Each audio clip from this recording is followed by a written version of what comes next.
Samuel, இளைஞரணி அமைப்பாளர் Wilson செல்வம் மணிதுரை, இளைஞரணி துணை அமைப்பாளர் கருப்புசாமி கோட்டையப்பன், ஆனக இளைஞரணி துணை அமைப்பாளர் மாயா, சபி முகமது, குரு ஜெசி இனியன், இளைஞரணி உள்ளிட்ட அனைத்து அணிகளுடைய நிர்வாகிகள், நம்முடைய கொடி கொஞ்சம் நடக்குமா?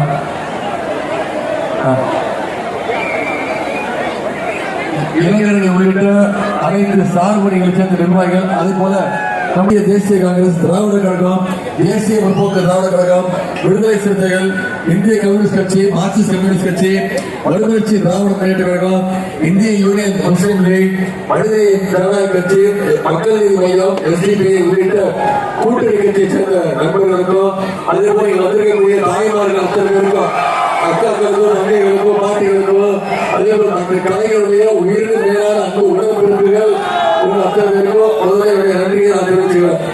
கன்னியாகுமரி மாவட்டத்தில் பிரச்சாரத்தை முடிச்சுட்டு இப்போ நெல்லை மாவட்டத்துக்குள்ள நுழைஞ்சிருக்கிறேன். இந்த நெல்லை மாவட்டத்துக்கு எப்போது வந்தாலுமே எனக்கு தனி பெருமை, தனி உற்சாகம் வரும். ஏன்னா நெல்லை என்னைக்குமே கழகத்துடைய கோட்டையிடு மீண்டும் மீண்டும் நிரூபிச்சு காட்டக்கூடிய மாவட்டம் இந்த நெல்லை மாவட்டம். இந்தி திணிப்பு எதிராக போராடி நம்முடைய முத்தமிழ் நாட்டு கலைஞர்கள் இந்த நெல்லை மாவட்டத்தில் இருக்கக்கூடிய பாளையங்களுடைய சிலைகளாம் தகுதி சிலைகளாக வைக்கப்பட்டிருக்காங்க. அப்போ அண்ணா அவர்கள் கலைஞர் வந்து பார்த்து வெளில வந்து சொன்னாரு, நான் செல்ல வேண்டிய புண்ணிய பூமி இந்த நெல்லை மாநிலம் அப்படின்னு